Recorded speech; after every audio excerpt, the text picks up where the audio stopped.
तो आपने खुद पे विचार करना चाहिए। पार्टी के विधायकों पे कोई चीज का एलिगेशन लगना नहीं चाहिए, क्योंकि 2.5 साल में आपने जिस तरीके से उनके साथ ट्रीट किया या जिन अलायंस पार्टी के साथ आप रहे हैं उन्होंने उनके साथ जो ट्रीट किया, मुझे लगता है उनका दुखना बराबर। कुछ तो उनका अंदर का मामला है और कुछ आपका हनुमान चालीसा और बजरंग बाण, उसका कितना असर मैंने हुआ? तो अभी भी फ्लाइट में बैठकर 11 बार हनुमान चालीसा का पाठ किया है।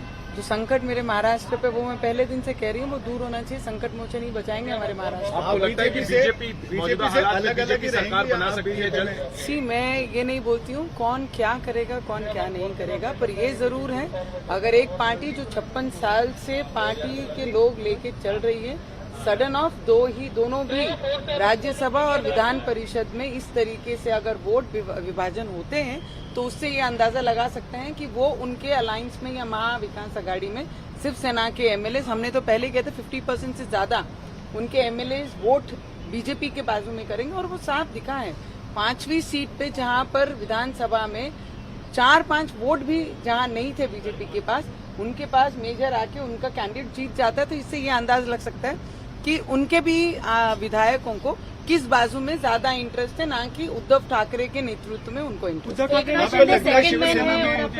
सी, मैं यही बोलूंगी, संकट मोचन हमारा महाराष्ट्र का संकट दूर करेगा और सबका अच्छा होता दिख रहा आपको? एक पार्ट तो सिर्फ बाला साहेब ठाकरे जी थे तब तक ही था, अभी कितने पार्ट हुए पता नहीं है। संजय राउत ने कहा कि महाराष्ट्र राजस्थान नहीं है, उत्तराखंड नहीं है। महाराष्ट्र ही है, इसलिए ये चीजें महाराष्ट्र की जनता और महाराष्ट्र के जो रिप्रेजेंटेटिव है वो महाराष्ट्र का नुकसान होते नहीं देख सकते। इसलिए ये चीजें लोगों के सामने विधायक जो रिप्रेजेंट करते हैं महाराष्ट्र को, वो खुद कर रहे हैं, क्योंकि महाराष्ट्र दूसरे राज्यों जैसे नहीं है, उनसे श्रेष्ठ है, फाइनेंशियली बहुत स्ट्रांग है।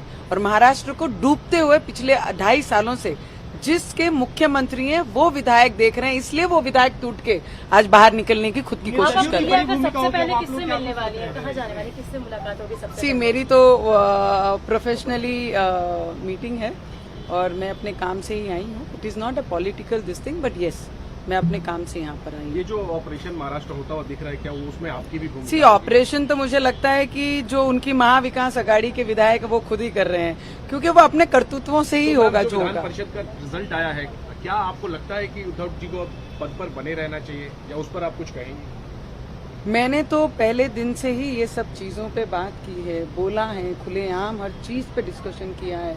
महाराष्ट्र की स्थिति को लेके, महाराष्ट्र की फाइनेंशियल क्राइसिस को लेके, एक मुख्यमंत्री, एक मुख्य व्यक्ति जो महाराष्ट्र को रिप्रेजेंट करता है, अगर वो 2.5 साल कोई भी जगह पे डिस्ट्रिक्ट में जाता नहीं है या वहाँ की प्रॉब्लम नहीं सुनता है, तो वो महाराष्ट्र की दिशा कहाँ लेके जा रहे हैं। तो मुझे लगता है मुख्यमंत्री को इस पे सोचना ही चाहिए। शिंदे से कोई बातचीत हुई आप लोगों की इसमें? हम लोग शायद किसी के कांटेक्ट में नहीं है। मुझे लगता है हमारे महाराष्ट्र में जो हो रहा है, संकट मोचन सब ठीक करेंगे। आपको लगता है शरद पवार जो है सरकार बचा पाएंगे, हमेशा की तरह कहा जाता है? मैं आपको इतना बता सकती हूँ कि मेरे संकट मोचन जी, जिस तरीके से मैं हनुमान चालीसा का पाठन करके आई हूँ, तो जरूर मेरे हनुमान जी संकट मोचन मेरे महाराष्ट्र को बचाएंगे। सर, अभी जो महाराष्ट्र में जो कुछ चल रहा है, क्या कुछ कहेंगे आप? ये अहंकारी मुख्यमंत्री है महाराष्ट्र के, उद्धव जी ठाकरे, और उनके 2.5 साल का जो कार्यकाल था एकदम महाराष्ट्र के लिए रुका दिया था महाराष्ट्र को। और जो विधायक है वो जनता के बीच चुन के आते हैं, जब जनता को न्याय नहीं मिलता है तभी विधायक विद्रोह करते हैं, और वो विद्रोह महाराष्ट्र में दिख रहा है। अभी महाराष्ट्र विधानसभा के सदस्य, कई सदस्य वहाँ से गायब बताए जा रहे हैं, इसी शब्द का इस्तेमाल किया जा रहा है कि वो गायब है, तो कहाँ? कोई गायब नहीं है, उनके कर्मों का फल है, जिन्होंने जैसे कर्म किए वैसे भोगना पड़ेगा। और महाराष्ट्र में उद्धव ठाकरे जी की उल्टी गिनती शुरू हो गई है। जिन्होंने महाराष्ट्र में बाला साहब ठाकरे के विचारों को भूल गए, बाला साहब ठाकरे ने जो दिशा दिखाई थी वो दिशा को भूल गए और कांग्रेस की राह पे चल रहे उद्धव ठाकरे। तो मुझे लगता है इन्होंने महाराष्ट्र की जनता को ही नहीं तो बाला साहब को भी धोखा दिया है उद्धव जी ने।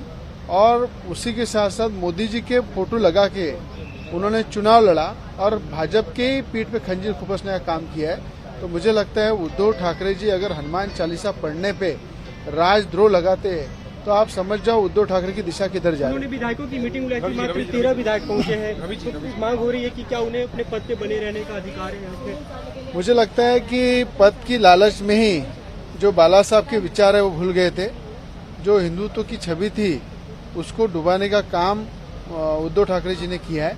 तो मुझे लगता है पद की लालच में ही उन्होंने अपने सिद्धांतों को बेचा है, अपने विचारों को बेचा है, और वही बात एमएलए को नहीं जमी।